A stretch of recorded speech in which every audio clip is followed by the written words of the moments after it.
Analysis: where do Afghanistan's refugees go?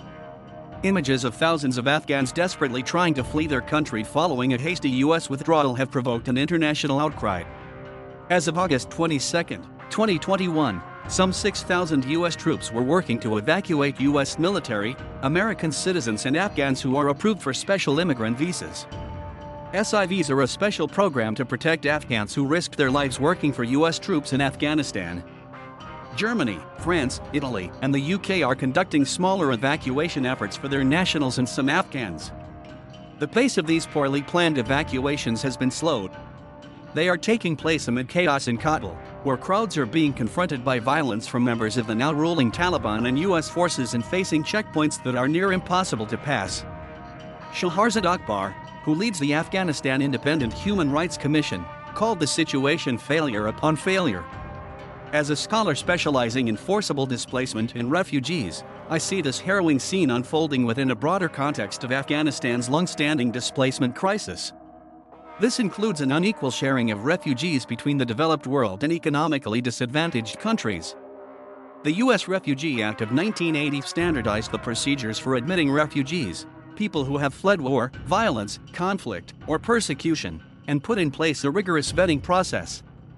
But over the past 40 years, U.S. acceptance rates for refugees worldwide have fallen significantly, from 200,000 admitted in 1980 to less than 50,000 in 2019. Over the past 20 years, the U.S. admitted more than 20,000 Afghan refugees, an average of roughly 1,000 per year. But during the 2020 to 2021 fiscal year, just 11,800 refugees from around the world settled in the U.S., among them were only 495 Afghan Special Immigrant Visa recipients. That number seems tiny compared to the approximately 20,000 Afghans who are currently in the pipeline waiting for a SIV and the additional 70,000 Afghans, including applicants and their immediate family members, who are eligible to apply. Since March 2002, the United Nations High Commissioner for Refugees, or UNHCR, had repatriated nearly 3.2 million Afghans, but in April 2021, the United Nations reported that more than 1.4 million Afghan refugees remained in Pakistan due to ongoing violence, unemployment, and political turbulence in Afghanistan. Iran also remains a significant host for Afghans, with nearly 800,000 registered refugees and at least 2 million more who are unregistered.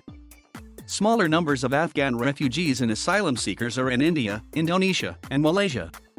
Turkey, the world's largest refugee host, with over 3.8 million registered Syrian refugees, has 980 registered Afghan refugees and 116,000 Afghan asylum seekers.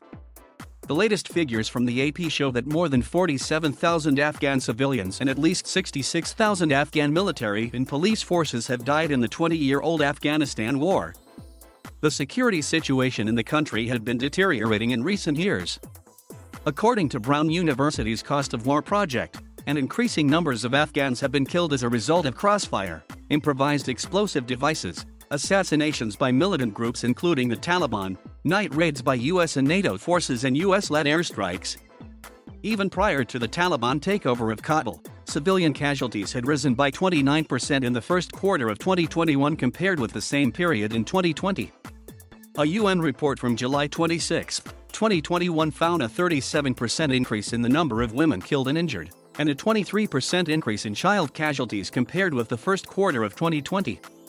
With the Taliban takeover of Kabul, there is a growing concern for the safety of Afghanistan's women and girls, ethnic minorities, journalists, government workers, educators, and human rights activists. Many Afghans desperate to leave remain outside Kabul and far from any airport. U.S. evacuations will likely end once all Americans are out of Afghanistan. A few other Western countries have committed to taking in small numbers of refugees, including Canada and the UK. Still, adoption of hardline policies and anti-refugee sentiments across much of Europe means that relatively few Afghans will find sanctuary on the continent. Austria and Switzerland have already refused to take in large numbers of Afghans. Turkey, already straining with refugees, said it does not want to become Europe's refugee warehouse.